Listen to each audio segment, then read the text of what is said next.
राजधानी रांची में अचानक से बसों में आग लग जाती है। चाहे वो सिटी बस हो, चाहे बस स्टैंड में खड़ी चालू बस हो जो यात्रियों को लेकर के जमशेदपुर, हजारीबाग या कोडरमा जा रही हो।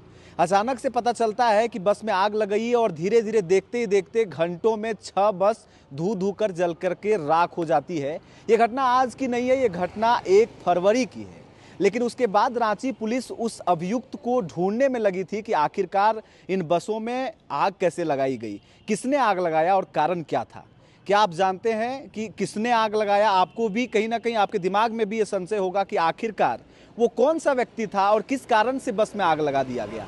तो आज 4 दिनों के बाद रांची पुलिस ने एक संदिग्ध अभियुक्त को पकड़ा है और अपने पीसी के दौरान उसे पेश किया। नाम बताया जा रहा है अर्जुन भोक्ता, और अर्जुन भोक्ता मानसिक रूप से बीमार बताए जा रहे हैं।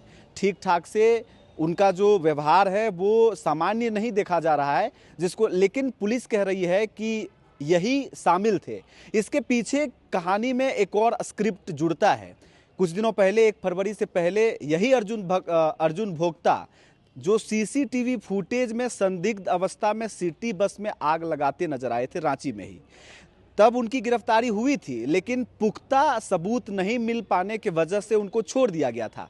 लेकिन जब 1 फरवरी को खादगड़ा बस स्टैंड में ऐसी घटना हो जाती है जिसके भयावहता को देखते हुए फिर से अर्जुन भोक्ता को पकड़ा जाता है, और अब पुलिस अपने प्राथमिकी कह सकते हैं कि कार्रवाई में और पूछताछ में इस जानकारी को कहीं ना कहीं इकट्ठा करती है कि अर्जुन भोक्ता ही इसमें शामिल रहते हैं। अब देखना ये होगा कि क्या वाकई में ये जो मानसिक रूप से बीमार व्यक्ति अर्जुन भोक्ता ही हैं जिसने बस में आग लगाया। ये पुलिस अब तक 100% कंफर्म नहीं कर पाई है, लेकिन फिर भी चलिए सुनते हैं कि रांची पुलिस इस विषय में क्या कुछ कहते नजर आ रही है। इसमें एक व्यक्ति जो है नेक्स्ट डे 2 फरवरी को बस में अंदर जाते हुए दिखे। उनके और जो व्यक्ति जो अंदर जा रहे थे उनके हाथ में एक कपड़ा था। उस कपड़े को ऐसे लपेटते हुए अंदर जा रहे थे। बस के अंदर वो चढ़े हैं, जो कि सीसीटीवी फुटेज में एकदम क्लियरली विजिबल भी था। और वो अंदर गए हैं, अंदर से खाली हाथ वो बस से फिर बाहर निकले हैं। वो कपड़ा उनके हाथ में नहीं था और कुछ देर के बाद उस बस से हल्का फुल्का धुआं आता हुआ दिखा था नेक्स्ट डे।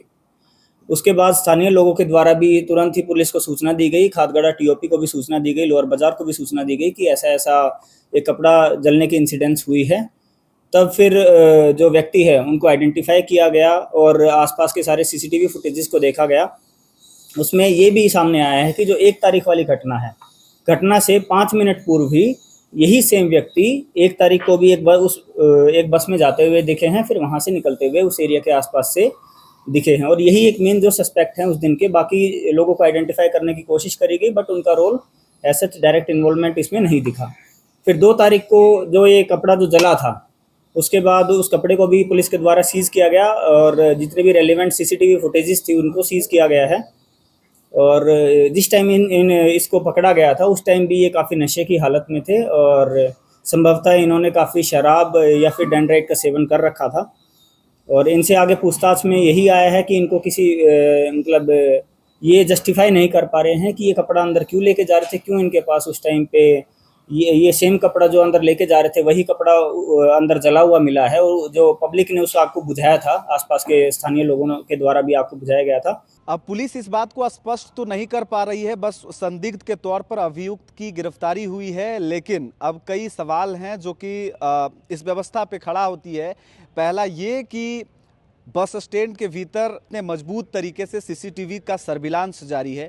कई जगह पे सीसीटीवी फुटेज लगाए गए हैं ताकि वहां के आवाजाही पर नज़र रखी जा सके। और ऐसे में कोई संदिग्ध अवस्था में ऐसे व्यक्ति जो मानसिक रूप से बीमार है या उस जगह पे जहां पर हमेशा आवाजाही होता है, सैकड़ों की संख्या रहती है, वहां पर कोई अचानक से आया और बस में आग लगा के चल गया, ये आसानी से समझ में नहीं आने वाली बात है।